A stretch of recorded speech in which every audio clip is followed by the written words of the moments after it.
अस्सलाम वालेकुम पंजाबियों ਦੇ ਵਿਹੜੇ 'ਚ ਮੇਰੇ ਵੈਲਕਮ ਖੁਸ਼ ਆਮਦੀਦ ਜੀ ਆਇਆਂ ਨੂੰ ਮੇਰੇ ਭੈਣਾਂ ਤੇ ਭਰਾਵੋ। ਅੱਜ ਤੁਹਾਡੇ ਘਰ ਮੈਂ ਇੱਕ ਵੈਜ਼ਲੀਨ ਸਰਦੀਆਂ ਕਾਨ ਜਿਹੜੀ ਤਿੜਕਾਂ ਪੈ ਵੈਂਦੀਆਂ ਪੈਰਾਂ ਨੂੰ ਮੂੰਹ ਖਰਾਬ ਹੱਥ ਤੇ ਪੈਰ ਹੋ ਵੈਂਦੇ ਲੇਕਿਨ ਖਾਸ ਕਰ ਪੈਰਾਂ ਤੇ ਜਿਹੜੀਆਂ ਤਿੜਕਾਂ ਪੈ ਵੈਂਦੀਆਂ ਤੇ ਬਹੁਤ ਅਜ਼ੀਅਤ ਦਿੰਦੀਆਂ ਤੇ ਜ਼ਖਮ ਬਣ ਵੈਂਦੇ ਬਲਕਿ ਖੂਨ ਆਵੇ ਲੱਗ ਪੈਂਦਾ ਕਿਸੇ ਉਸ ਖਾਣੇ ਮੈਂ ਕਰੀਮ ਲੈ ਕੇ ਆਈ ਹਾਂ ਜਿਸ ਕਾਰਨ ਪਹਿਲੇ ਮੋਮਬੱਤੀਆਂ ਦੋ ਚਾਹੀਦੀਆਂ ਤਿੰਨ ਲਿਓ ਚਾਰ ਲਿਓ ਲੇਕਿਨ ਇੱਕ ਮੋਮਬੱਤੀ ਦੀ ਮੈਂ ਬਣਾਈ ਹੈ ਵੱਡੀ ਮੋਮਬੱਤੀ ਉਹਨੂੰ ਮੈਂ ਕਰਸ਼ ਕਰ ਲਿਆ बारीक उस मैं 3 टेबल स्पून 3 टेबल स्पून तेल सरी होंदा ते 1 टेबल स्पून एलोवेरा जेल आधी टेबल स्पून अरके नो नो नो तेल कत्ते बादाम दा ते थोड़ी जी हल्दी ये चीज़ां जिहड़ी मैं मिलाइयां पहले उन्होंने मैं मिला लिया क्रश कर लिया मोमबत्ती नूं बरीक करते जिहड़े मूल नहीं कुतरने ते क्रश कर लियो हथ नाल कट ते तुसी ग्राइंडर विच क्रश कर लियो उन्होंने क्रश करते एक मोमबत्ती अगर है तो उसे तुसी 2-3 चमचा तेल दियां पावनियां अगर 2 मोटी मोमबत्तियां छोटी बड़ी वड्डी ज़्यादा कोई नहीं चुटकी एक हल्दी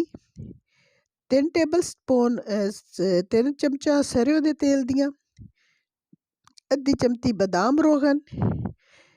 1 चम्मच ही कर सकते हो आधी चमची बादाम रोगन 1 चम्मच या आधी चम्मच ते 1 चम्मच अच्छी ठीक ठाक कुआर गंदल दा अंदर जेड़ा होंदा है पल्प जिहा ओह तुसें विच पावना उसनूं तुसां थोड़ा लाइट बिल्कुल बारीक अग ते उसनूं गरम कर लेना गरम करते जिसले हर चीज़ मिल वञे आपस विच ते उसनूं जल्दी तल्ला उतार लेना हलांदे रहना क्योंकि उत्थां ही ना जा वञे उन्नूं अच्छा हलांदे रहना ओह एक क्रीम दी शक्ल जिसले बन वञे उसले किसी डब्बी विच उन्नूं महफूज कर लेना डब्बी च महफूज करते जिसले तुसां लावना है उस वेले तुसी इंशाअल्लाह जेल्लै एक दिन भी तुसी लै सोड़ी ते ला ते उत्ते जुराबां पा ते तुसी सह पसो दूए ध्याड़े तुहानूं आपे फर्क दा पता लग से तुसी मैनूं दुआई दसो तो मेरे चैनल नूं लाइक ते सबसक्राइब ज़रूर करना ये वीडियो अगर अच्छी लगे तो अगर शेयर भी ज़रूर करें क्योंकि बहुत बेहतरीन ते एक बड़ा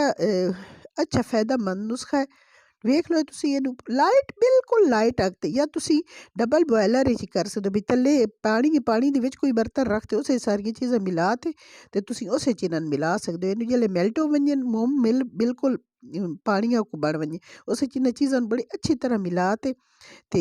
इस नूं बस जल्दी उतार लेना ते इसनूं हलाई रखना इन्हूं एक जगह ते जम्मण नहीं देना जिसले इसनूं हलाई रखना मतलब घट ही हो वैसे इस तरह जम्मण लग उसले हलांदे रहना ठंडा थोड़ा जिहा ठंडा करन ताईं इन्हूं हलांदे रहना एक क्रीम दी शक्ल इख्तियार कर वैसी उस क्रीम नूं तुसीं अपने किसी डब्बी च पा ते रख लेना डब्बी च पा ते रख लेना बस इस तरह जिसले बन वञे उसले तुसीं किसी डब्बी च पा लवो डब्बी च पा ते तुसीं जिसले लावणियां तुसीं जनाब पैरां ते ला ते उत्ते तुसीं जुराबां पा लवो मोजे पा लवो राती ला सवो तुहाडे 3 दिनां दे अंदर जितनियां खतरनाक किस्म दियां तिड़कां न ओह तुहाड़ियां ठीक हो वैसे बिल्कुल ये एक आजमूदा नुस्खा है ते बिल्कुल ऑथेंटिक नुस्खा मेरे चैनल नूं प्लीज़ लाइक ते सबसक्राइब ज़रूर करना मेहरबानी अल्लाह खुश रखने अल्लाह हाफिज़।